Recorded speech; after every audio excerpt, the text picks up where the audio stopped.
सभी बच्चों को महात्मा नवोदय जय हिंद जय भारत। इलेक्ट्रिक फ्लक्स के बाद अगला टॉपिक हम करने जा रहे हैं, लेकिन एक बार आपको रिवाइज करा देता हूँ। इलेक्ट्रिक फ्लक्स आज हमें दो टॉपिक खत्म करने हैं, फिर इसके बाद एक टॉपिक और है और इस चैप्टर को खत्म, फिर पीछे की एनसीईआरटी की exercise and then this chapter is finish. फिर आएंगे सेकंड चैप्टर और हमारा आपको पता है रे ऑप्टिक्स धीरे धीरे कछुए की चाल से चल रहा है। ठीक है, पहले आइए रिवाइज करें। आप सबको पता है इलेक्ट्रिक फ्लक्स क्या होता है? हाँ भैया याद है।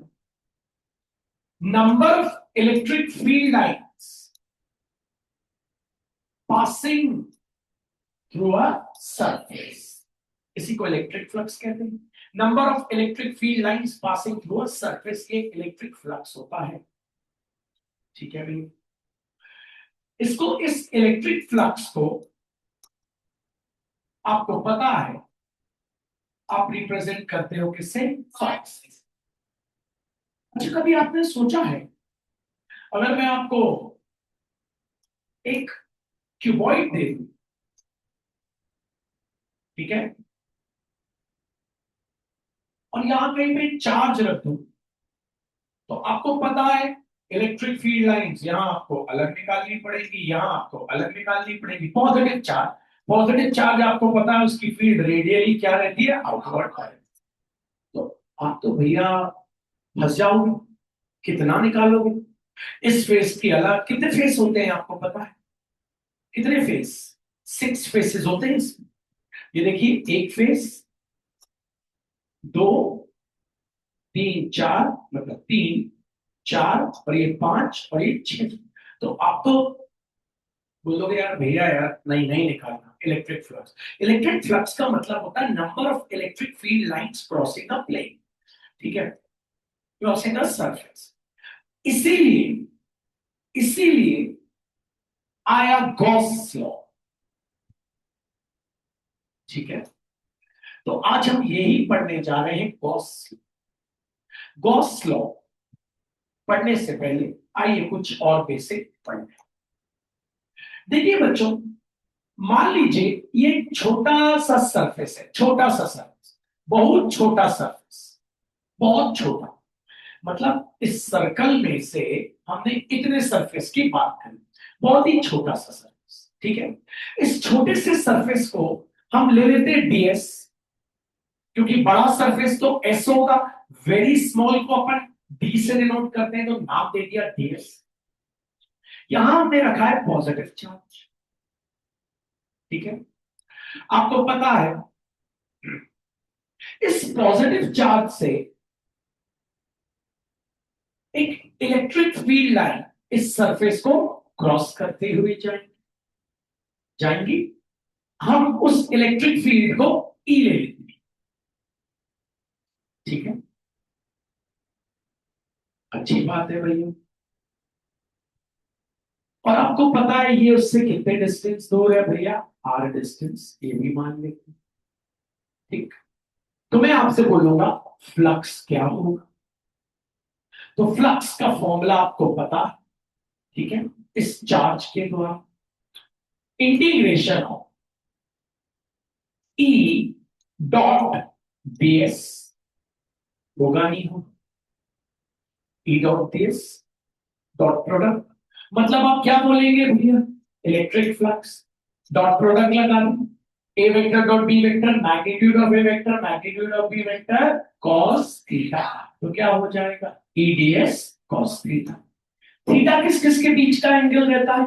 Area vector. आपको पता है किसी भी सरफेस का एरिया वेक्टर हमेशा उसके क्या रहता है? परपेंडिकुलर। ठीक है, तो ये मैंने आपको बताया था, ये मैंने आपको पढ़ाया। ठीक, अब आइए स्टार्ट करते हैं गॉस लॉ, जिसके बारे में हम लोग बात करें। State Gauss law. पहले आपको बता देता हूं गॉस लॉ क्या बोलता है। गॉस लॉ बोलता है कि आपके पास अगर क्यूब है या आपके पास क्यूबॉइड है या आपके पास सिलेंडर है या आपके पास स्फीयर है, अगर चार्ज उसके सरफेस के अंदर मौजूद है, अगर चार्ज उसके सरफेस के अंदर मौजूद है प्यारे बच्चों, तो वो चार्ज जो इलेक्ट्रिक फ्लक्स निकालेगा, वो चार्ज जो इलेक्ट्रिक फ्लक्स प्रोड्यूस करेगा, वो चार्ज जो इलेक्ट्रिक फ्लक्स प्रोड्यूस करेगा, वो इलेक्ट्रिक फ्लक्स होगा Q अपॉन एप्सिलॉन नॉट। वो चार्ज जो इलेक्ट्रिक फ्लक्स बनाएगा उसका फॉर्मूला है Q अपॉन एप्सिलॉन नॉट। यही है गॉस लॉ। लेकिन किसके लिए? For a close surface. अभी समझाता हूं। Gauss law, Gauss law states that, Gauss law states that for a closed surface,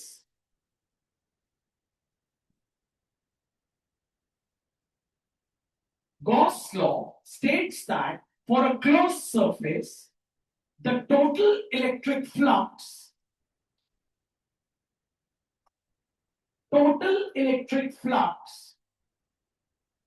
is the ratio of charge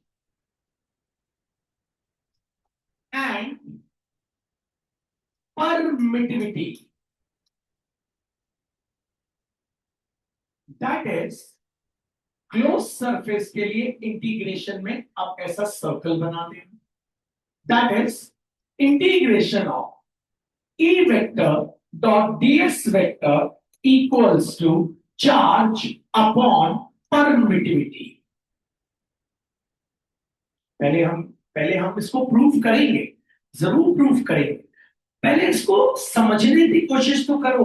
Gauss law से क्या निकाल रहे हो आप? गॉस लॉ से आप इलेक्ट्रिक फ्लक्स निकाल रहे हो। इलेक्ट्रिक फ्लक्स का मतलब number of electric field line crossing a plane. Gauss law से आप इलेक्ट्रिक फ्लक्स निकाल रहे हो। इलेक्ट्रिक फ्लक्स का मतलब प्यारे बच्चों, कितनी इलेक्ट्रिक फील्ड लाइंस एक सरफेस को क्रॉस करके गई है। लेकिन गॉस लॉ से सिर्फ क्लोज सरफेस का इलेक्ट्रिक फ्लक्स निकल सकता है। एक क्यूबॉइड का, एक क्यूब का, एक सिलेंडर का, एक स्फीयर का आप क्या निकाल सकते हो? Total flux. टोटल फ्लक्स मतलब number of electric field lines crossing a surface. मतलब उस क्यूब के हर फेस को जो इलेक्ट्रिक फील्ड लाइंस क्रॉस करके जाएंगी, वो इलेक्ट्रिक फील्ड लाइंस ही कहलाएंगी। उसका क्या? Electric flux. तो ये गॉस लॉ क्लोज सरफेस के लिए बताया गया। पहले हम इसको याद, मतलब भैया, मतलब कि अगर एक क्यूब है और इस क्यूब के अंदर तुमने चार्ज प्लेस किया है, तो ये चार्ज क्या बनाएगा? एक इलेक्ट्रिक फील्ड बनाएगा। इलेक्ट्रिक फील्ड मतलब इलेक्ट्रिक फील्ड लाइंस। ये इलेक्ट्रिक फील्ड लाइंस क्या करेंगी? इसके हर एक सरफेस को क्या करके जाएंगी भैया? क्रॉस करके जाएंगी। तो ये टोटल इलेक्ट्रिक फ्लक्स क्या होगा? वो होगा चार्ज अपॉन परमिटिविटी। ध्यान से सुनो, ये डिराइव करो। It is only for a closed surface. This law is not useful.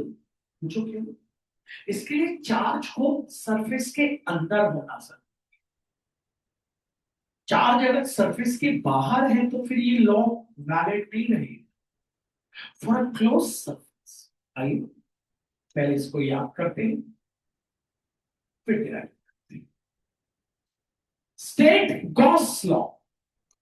Gauss law states that for a closed surface,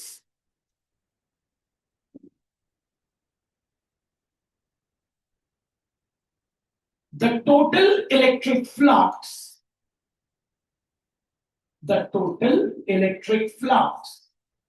is equals to ratio of charge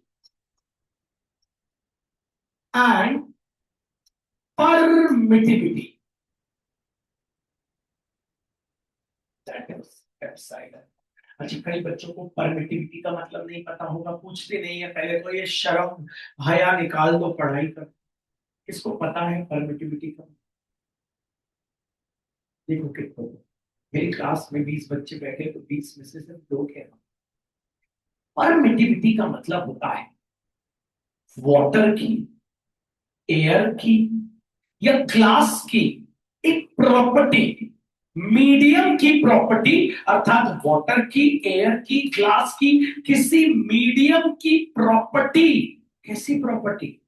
कि उस मीडियम के अंदर अगर अट्रैक्शन हो रहा है तो उस अट्रैक्शन को अपोज करने की प्रॉपर्टी, और उस मीडियम के अंदर अगर रिपल्शन हो रहा है तो रिपल्शन को अपोज करने की प्रॉपर्टी। कोई भी एक मीडियम है एयर, वहां पे 2 चार्ज, एक पॉजिटिव और नेगेटिव, एक दूसरे को क्या कर रहे हैं? अट्रैक्ट। तो वो एयर क्या करेगा? उनके बीच के अट्रैक्शन को रोकेगा। That is called permittivity. एक मीडियम है वाटर, वहां पे 2 चार्ज एक दूसरे को अट्रैक्ट कर रहे हैं, तो वाटर के पार्टिकल्स क्या करेंगे? उन दोनों चार्ज के बीच के अट्रैक्शन को क्या करने की कोशिश करेंगे? कम करने की कोशिश करेंगे। That is called permittivity of water. एक ग्लास के अंदर 2 पॉजिटिव चार्ज रिपेल हो रहे हैं, तो ग्लास के जो भी पार्टिकल्स होंगे वो क्या करेंगे? उनके बीच के रिपल्शन को कम करने की कोशिश करेंगे। That is called permittivity of glass.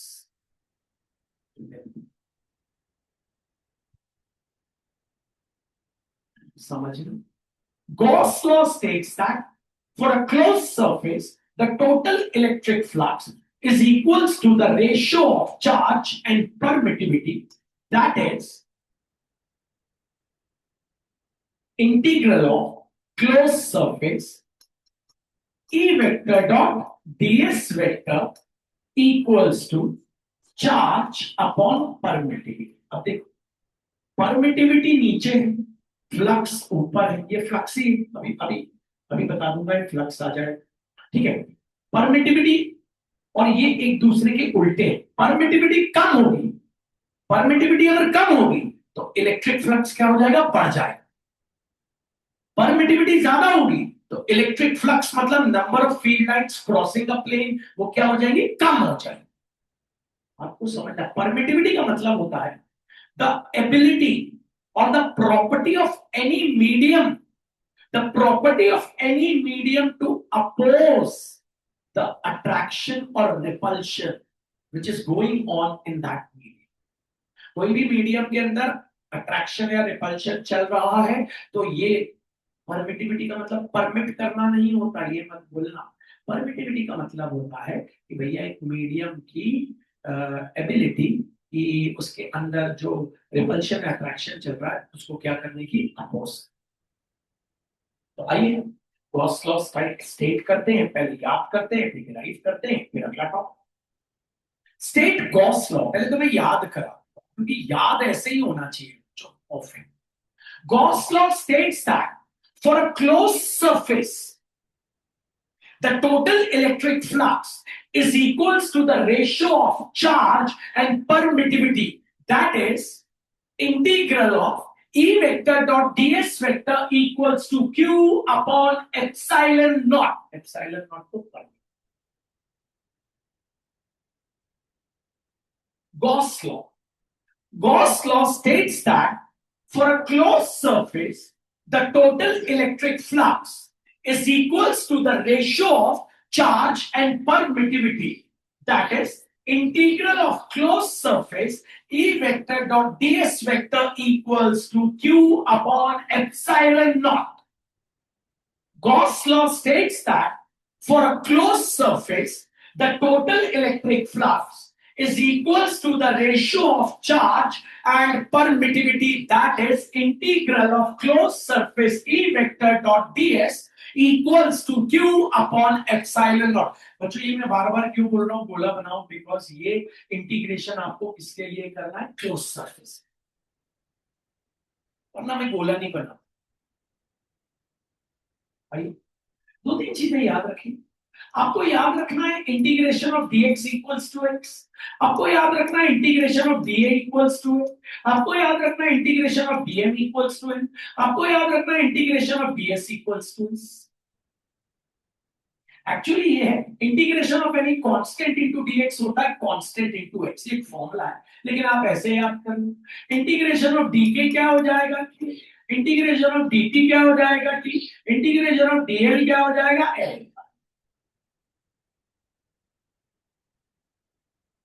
आपको डेफिनेशन याद है बच्चों? डेफिनेशन किस किस को याद होगी? कंठस्थ हुई तो बात मजा नहीं आया। डेफिनेशन कंठस्थ कोशिश करो। अच्छा, डेफिनेशन भी रटने की जरूरत नहीं है, पूछो कैसे? भैया मुझे पता है गॉस लॉ क्लोज सरफेस के लिए लगता है, बस वो गॉस लॉ सिर्फ कहाँ लगता है, क्लोज सरफेस। गॉस लॉ से निकलती क्या है भैया, वो जो क्लोज सरफेस में से जितनी चार्ज, जितनी भी फील्ड लाइंस को बाहर निकाले, वो जो क्लोज सरफेस है वहां अंदर चार्ज बैठा है, वो वहां से क्या करेगा, फील्ड लाइंस को बाहर निकाले। तो बस for a close surface the total electric flux is equals to the ratio of charge and permittivity, that is integral of E vector dot ds vector equals to q upon epsilon। तो कभी कोई तुमसे Gauss law पूछ लेना तो पहले base पकड़ लो, permittivity का मतलब क्लियर हो। चार्ज कहाँ रखा है, चार्ज कहाँ, गॉस भैया कहते थे चार्ज बाहर नहीं होना चाहिए। अगर ये सिलेंडर है और इसमें चार्ज अंदर है तब गॉस लॉ लगे, चार्ज बाहर है तो नहीं। गॉस लॉ से निकलता क्या है, गॉस लॉ से निकलता है total electric flux, net electric, electric flux मतलब number of electric field lines crossing a surface. और अगर चार्ज बीच में है किसी सरफेस की, तो वो चारों तरफ से फील्ड लाइंस को बाहर निकाले। डेफिनेशन याद है एक बार हो। Gauss law states that for a closed surface, the total electric flux is equals to the ratio of charge and permittivity. That is integral of E vector dot ds vector equals to q upon epsilon naught. और एक बात और याद रखो bio वाले बच्चों, integration तभी use करना जब हमें बहुत सारी चीजों को जोड़ना हो। हमारे पास बहुत सारे छोटे छोटे छोटे छोटे छोटे छोटे छोटे छोटे एरिया है, और उन एरिया को मिला के हमको क्या बनाना है, एक सर्कल। ठीक है, तो हम क्या करेंगे, वो जो एक छोटा वाला एरिया है ना उसको इंटीग्रेट कर, तो वो क्या करेगा, सारे एरिया को अपने अंदर इंक्लूड कर लेगा। शर्त ये है रेडियस सेम होना चाहिए, जो छोटे छोटे एरिया है सबके रेडियस क्या होना चाहिए, सेम। इंटीग्रेशन का मतलब एक ही होता है, चीजों को एडअप करना। Integration means summation of data, आपको पूरे डेटा को जोड़ना है। बस शर्त यह है डेटा में जो भी वैल्यू होनी चाहिए सबकी क्या होनी चाहिए, सेम। डिराइव करें जरा समय का। Gauss law states that for a close surface the total electric flux is equals to the ratio of charge and permittivity. That is integral of E vector dot ds vector equals to q upon epsilon r. Proof कर। अब थोड़ा थोड़ा English में लिखना चालू। Let us consider a closed sphere. अरे sphere तो close ही होता है, पागल है क्या? स्फीयर बोलो ना, क्लोज्ड स्फीयर क्या है, बॉल तो स्फीयर समझते हो ना, ये स्फीयर क्लोज क्यों, क्लोज तो हो गई। Let us consider a sphere, let us consider a sphere. At the center of sphere a positive charge is placed. ठीक है, let us consider a sphere. At the center of the sphere a positive charge is placed. Let us consider a sphere. At the center of the sphere the positive charge is placed. अब आपको पता है ये जो electric field बनाता है वो होती है रेडियली आउटवर्ड। ये बन गई इसकी पहली वाली इलेक्ट्रिक फील्ड, ये बन गई इसकी दूसरी इलेक्ट्रिक फील्ड, ये बन गई इसकी तीसरी इलेक्ट्रिक फील्ड, ये बन गई इसकी चौथी इलेक्ट्रिक फील्ड, ये बन गई इसकी पांचवी इलेक्ट्रिक फील्ड, ये हो गई इसकी छठवीं इलेक्ट्रिक फील्ड, ये हो गई सातवीं इलेक्ट्रिक फील्ड, ये हो गई प्यारे बच्चों आठवीं इलेक्ट्रिक फील्ड, ये हो गई नौवीं, और भी बहुत सारी बनी। अब हमें टोटल फ्लक्स निकालना,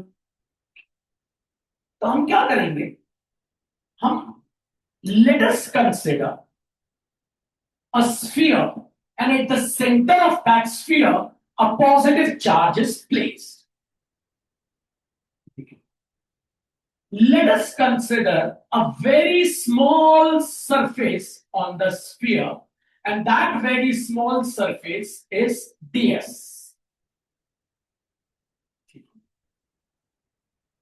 which is at a distance of r from the positive charge, or the radius of the sphere is r. तो हमें पता है इसका जो एरिया वेक्टर होगा इसका वो क्या होगा भैया, सरफेस के परपेंडिकुलर, ये रहा एरिया वेक्टर। अब हमने सरफेस एरिया बहुत कम लिया है तो एरिया वेक्टर भी क्या होगा, छोटा होगा, मतलब उसको ले लेते हैं डीए। ऐसे अगले सरफेस पे आते हैं, let us consider a very small surface on the sphere ds, ठीक है, and the radius of the sphere is small r. The area vector will be perpendicular to the very small surface, so this area vector will also be very small d. Let us consider, इतना बार नहीं लिखना, वो तो मैं आपको बता रहा हूं, let us consider a very small surface ds, ठीक है, and the radius of the sphere is again the same, that is r. The area vector will be perpendicular to this surface and it is denoted by d. Let us consider a very small surface ds. The radius of the sphere is small r and the area vector will be perpendicular to this surface and it is given by d. चलिए निकालते हैं।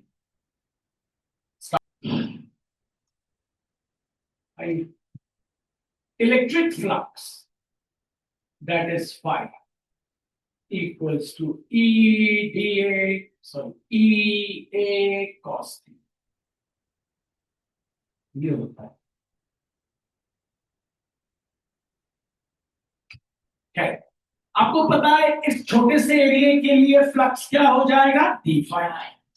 ई तो electric field E रहते हैं, ठीक है, area इस छोटे से के लिए क्या हो जाएगा बोल दीजिएगा, डीए। थीटा क्या हो जाएगा आपको पता है, 0 डिग्री, क्योंकि थीटा होता है इलेक्ट्रिक फील्ड और एरिया वेक्टर के बीच का एंगल, और दोनों एक ही लाइन में जा रहे हैं तो थीटा हो गया 0, ठीक है। तो हो गया D phi equals to E D cos 0 क्या होता है 1। अब हमने जैसे ये सरफेस पे फ्लक्स निकाला, इस पे भी निकालना है, इस पे भी निकालना है, इस पे भी निकालना है। अब इस सरफेस पे निकाला, अब इस पे निकालना है, इस पे निकालना है, इस पे निकालना है, तो हम क्या करें, इसी को इंटीग्रेट कर दें तो सारे सरफेस क्या हो जाएंगे, इंक्लूड हो जाएंगे। तो integration of D phi equals to integration of E D A. D phi का इंटीग्रेशन क्या हो जाएगा, इलेक्ट्रिक फील्ड कांस्टेंट है, कांस्टेंट इंटीग्रेशन के साइन से कहां आ जाता है, बाहर, सभी को पता। ये आ जाएगा अपने पास टोटल फ्लक्स। अब इलेक्ट्रिक फील्ड का फॉर्मूला आपको पता है क्या होता है, के इंटू चार्ज क्या है, क्यू अपॉन क्या, आर मतलब डिस्टेंस, तो कितना हो जाएगा R. Integration of D A क्या होता है, आपको तो टोटल इलेक्ट्रिक फ्लक्स आ गया K into Q upon R square. Area, इसका एरिया स्फीयर का कौन सा एरिया, सरफेस से, वो होता है 4 पाई आर स्क्वायर। के की वैल्यू रख दो, क्या होगी 1/4 पाई epsilon naught into Q into क्या 4 पाई से 4 पाई कैंसिल। तो टोटल इलेक्ट्रिक फ्लक्स हमारे पास आ गया Q अपॉन एप्सिलॉन नॉट। और ये आया कैसे, ये आया जब हमने इंटीग्रेट किया। किसको इंटीग्रेट किया, किसका इंटीग्रेशन किया भैया, हमने इंटीग्रेशन किया E vector dot dA vector. Dot क्यों लगा दिया, अब आप हटा दो डॉट तो क्या आ जाएगा E dA cos theta, dot product का फॉर्मूला, क्योंकि A vector dot B vector equals to magnitude of vector magnitude of B vector cos theta. तो इसको ऐसे लिखा। देखो बच्चों, फिजिक्स में हर क्लास आना जरूरी है, और नहीं आए तो वीडियो देखना जरूरी। अगर आप ऐसे ही उठ के आ जाएंगे, सॉरी आपको कुछ भी नहीं आएगा। भाई state Gauss law, Gauss law states that for a closed surface the total electric flux is equals to the ratio of charge and permittivity, that is integration E vector dot ds भी लिख सकते हो surface से, dA भी लिख सकते हो area, जो E vector dot dA vector equals to क्या बोल रही Q अपॉन एप्सिलॉन नॉट। इसको ऐसे ही बोल, बस ds भी लिख सकते हो, अगर सरफेस एरिया बोल रहे हो इसलिए एरिया बोल रहे हो, लेकिन दोनों का फॉर्मूला होता है 4 पाई आर स्क्वायर। स्फीयर का सरफेस एरिया होता है 4 पाई आर स्क्वायर। रटा होना चाहिए, कंठस्थ होना चाहिए। Gauss law states that for a closed surface, the total electric flux is equals to the ratio of charge and permittivity, that is integration of E vector dot dA vector या ds vector equals to Q upon epsilon naught। Dot product का formula याद है पक्का, मुंह से बोलो तेज। किस किस को याद है A vector dot B vector. अब डेरिवेशन करने जा, let us consider a sphere of radius r। let us consider a sphere of radius r, at the center of sphere a positive charge is placed, therefore the electric field lines will be radially outwards. Let us consider a sphere whose radius is r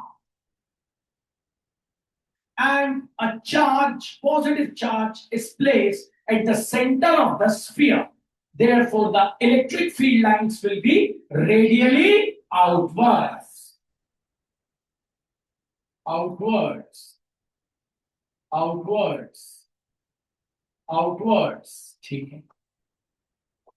Let us consider a small area of sphere, very small surface area of sphere, तो उसको ले लेते हैं dA। Let us consider a very small surface area of sphere dA। Therefore, ठीक है, आपको पता है the area vector will be perpendicular to this surface। होगा नहीं होगा? The area vector and electric field are both, आपको पता है, are both coinciding with each other perpendicularly। देखो इलेक्ट्रिक फील्ड भी वैसे ही है, एरिया वेक्टर भी वैसे ही, मतलब दोनों एक दूसरे के ऊपर हो गए, तो थीटा कितना हो गया 0। परपेंडिकुलर कौन होता है, area vector.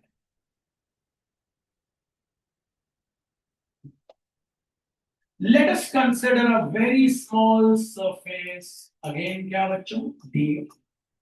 the area vector will be perpendicular to the surface, and area vector and electric field are coinciding, मतलब एक दूसरे के ऊपर, तो थीटा विल बी 0। तो लगाते हैं फ्लक्स का formula, electric flux that is phi equals E dA cos theta, और इसको हम ऐसा भी बोल सकते हैं E vector dot dA, ds भी बोल सकते हैं। हम किसके लिए फ्लक्स निकाल रहे हैं? एक छोटे सरफेस के लिए, तो फ्लक्स भी क्या निकलेगा? बहुत छोटा, मतलब d phi। इलेक्ट्रिक फील्ड को E ही रहते, dA एरिया, एंगल किस किस के बीच में? इलेक्ट्रिक फील्ड और एरिया वेक्टर के बीच का एंगल क्या हो जाएगा? 0, क्योंकि दोनों एक दूसरे के ऊपर क्या कर रहे हैं? कोइंसाइड।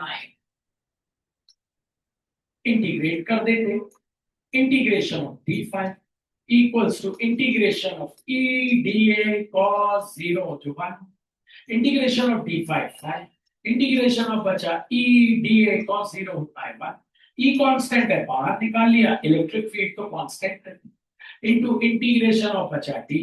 आपको पता है इलेक्ट्रिक फील्ड, एक चार्ज आर डिस्टेंस पे इलेक्ट्रिक फील्ड का फॉर्म के इनटू चार्ज क्या है क्यू अपॉन डिस्टेंस क्या है आर स्क्वायर। एरिया डीए का इंटीग्रेशन होता है ए, एरिया किसका? एरिया सर्कल नहीं है, स्फीयर है, तो स्फीयर का एरिया क्या हो गया? K into Q upon R square. Sphere होता है 4 पाई आर स्क्वायर से आर स्क्वायर कैंसिल, के की वैल्यू क्या होती है? 1 upon 4 pi epsilon into Q into 4 pi, 4 pi से 4 पाई कैंसिल, तो नेट इलेक्ट्रिक फ्लक्स आ गया आपके पास Q अपॉन एप्सिलॉन। और इसको कैसे लिख सकते हैं? ये आया कैसे? Integration of E vector dot dA vector है ना, और for a close surface equals to Q upon epsilon. किस किस को समझ आ गया? झूठा हाथ ऊपर, बिल्कुल। डेफिनेशन याद हो? कुछ भी नहीं बनता बच्चों, वीडियो क्यों डालना? इसलिए तो डाल रहा हूं कि आपको बने। देखा,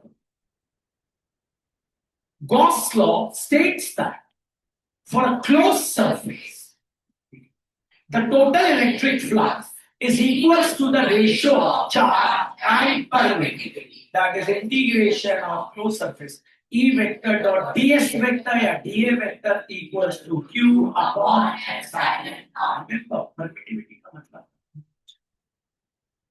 क्या? मतलब किसी भी एक मीडियम के पार्टिकल्स की खासियत क्या करने की, उसके अंदर जो अट्रैक्शन हो रहा है ना, जो बाहर से चार्जेज आए अट्रैक्ट। एक पार्क में एक लड़का लड़की जगह है, वो बैठे हो, एक दूसरे को आइसक्रीम खिला रहे, एक दूसरे कांस्टेबल आके मार दिए, तो वो कांस्टेबल क्या है? वो मीडियम है, उस पार्क का पार्टिकल जो उनके बीच में अट्रैक्शन को क्या कर रहा है?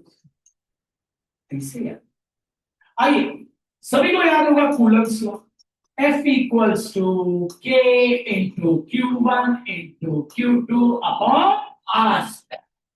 मेरा question very very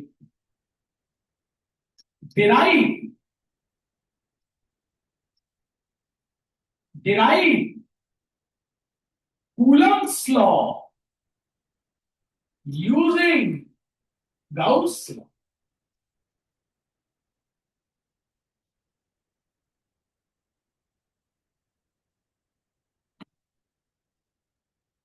Coulomb's law derive करना है गॉस लॉ यूज करके। पहले तो बढ़िया तरीके से प्रेजेंटेशन तो 2 मिनट में आ जाएगा, आप विश्वास नहीं करोगे, हर 2 मिनट में। स्टार्ट करें, बहुत इजी है, मेहनत कर। गॉस लॉ पहले इंग्लिश में लिखा है क्या? गॉस लॉ बोल दो, states that for a closed surface, the total electric flux is equal to the ratio of charge and permittivity. That is integration E vector dot dA vector equals to Q upon epsilon naught.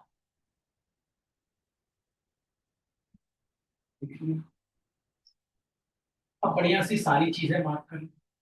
कौन सा charge है भैया? Positive charge. Q1 ले लें, Q1 ले लें, Q1 into Q2, ये क्या हो गया? वही अपना छोटा सा सर्कल। क्या है ये? डीए। ये हो गई electric field. Area vector DA, वो और इलेक्ट्रिक फील्ड दोनों एक लाइन। डॉट प्रोडक्ट का फॉर्मूला क्या हो जाएगा? A vector dot B vector, आपको पता है A vector dot B vector equals to magnitude of A vector into magnitude of B vector cos theta. E constant है बाहर, थीटा क्या है? 0 0। इतना कोई दिक्कत नहीं। cos 0 क्या होता है? 1। क्या बचा? ओके, डीए का इंटीग्रेशन, अरे बोल दो।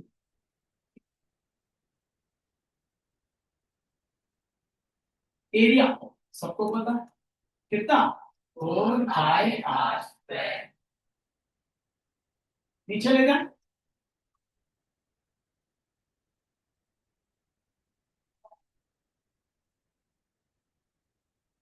अब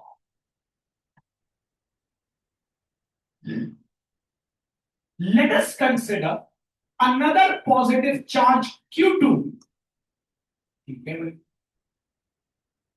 let us consider another positive charge Q2। तो आपको पता है ये उसको क्या करेगा भाई? रिपेल ही करेगा, उधर जाएगा।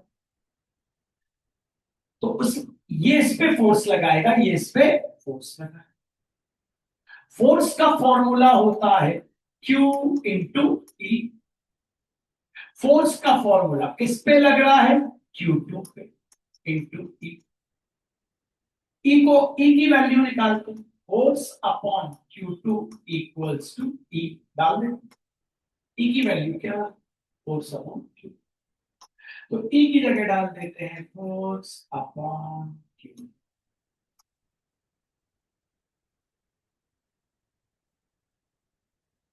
ये था Q1 Q1 Q1। फोर्स आ गया Q1 into Q2 upon 4 pi R square epsilon.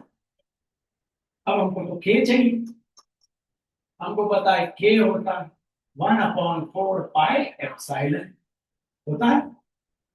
तो भैया हम क्या करते हैं, 4 पाई और एप्सिलॉन नॉट को साथ में लिखते हैं। Q1 into Q2 upon 4 pi epsilon naught into R. 1 तो है ही ऊपर, तो 1/4 पाई एप्सिलॉन नॉट क्या हो जाएगा? K into Q1 into Q2 upon R. आ गया कूलम्स लॉ।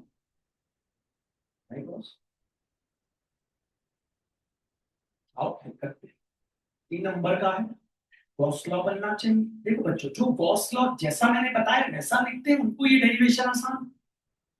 वरना कई लोग गॉस लॉ सिर्फ क्या बोलते थे? Q upon epsilon naught. नहीं, Gauss law, Gauss law states that the total for a closed surface, sorry, Gauss law states that for a closed surface the total electric flux is equals to the ratio of charge and permittivity, that is integration of E vector dot ds vector या dA vector equals to Q upon epsilon naught। तब जाके ये question चालू करें। क्या derive करना है? बोल दे, क्या डिराइव करना है? क्या यूज करके? क्या यूज करके?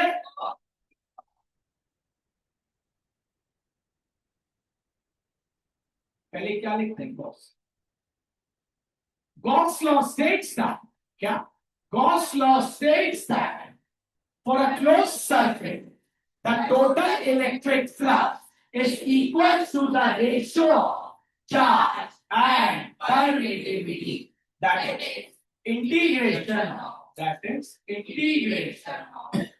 E vector dot ds भी लिख सकते हैं equals to q upon epsilon naught. अब डायग्राम बिगड़ा नहीं,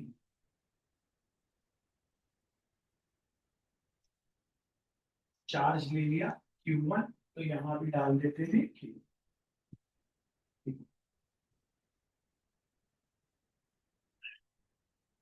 q1 ये हो गया छोटा सा सरफेस, ले लिया इसको ds, ये हो गई इलेक्ट्रिक फील्ड और एरिया वेक्टर दिए ही ले लूं चलेगा तो अच्छा रहेगा, आपको फिर याद है यहाँ पे ds भी रहेंगे दिए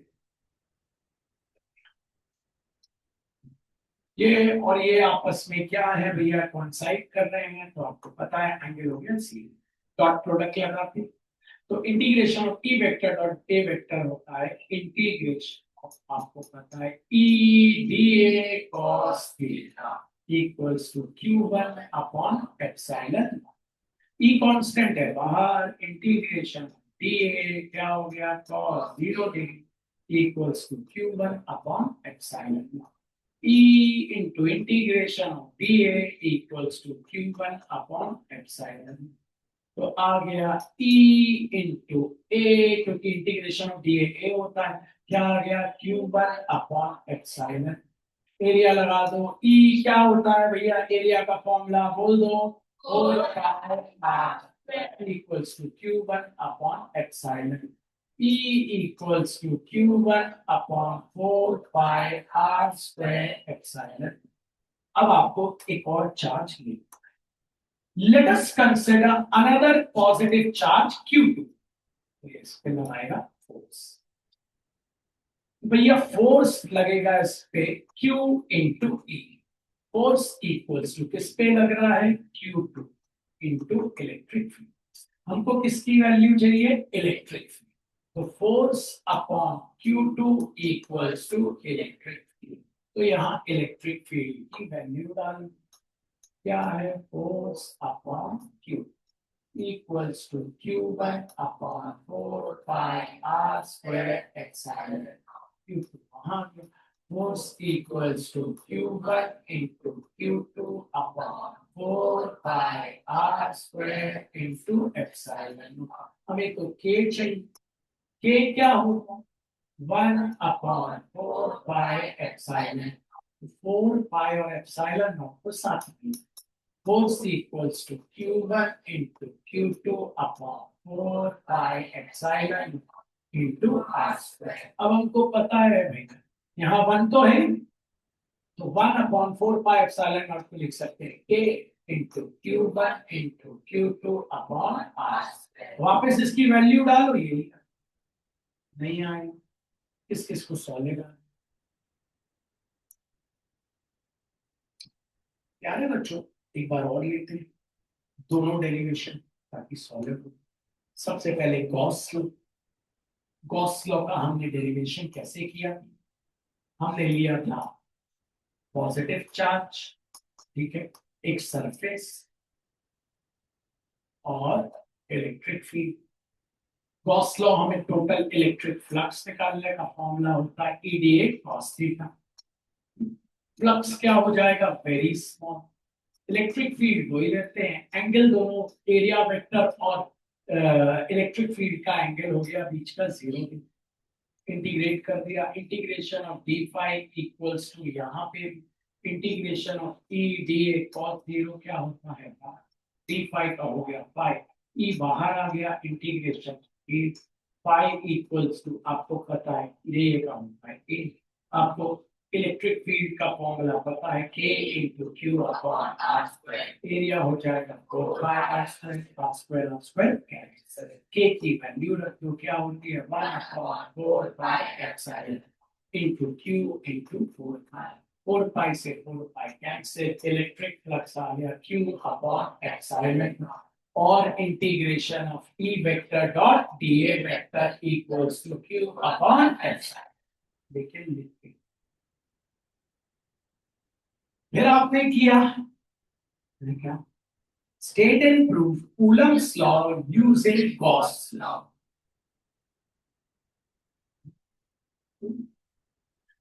तो पहले आपने उसके लिए क्या किया, गॉस लॉ लिख ली। Gauss law states that for a closed surface the total electric flux is equals to the ratio of charge and permittivity, that is integration of closed surface E vector dot dA vector equals to, आपको पता है Q upon epsilon, dot product का formula लगाया तो हो गया E dA cos theta equals to Q upon epsilon। आपको पता है कि एंगल हो गया 0 degree equals to Q upon epsilon।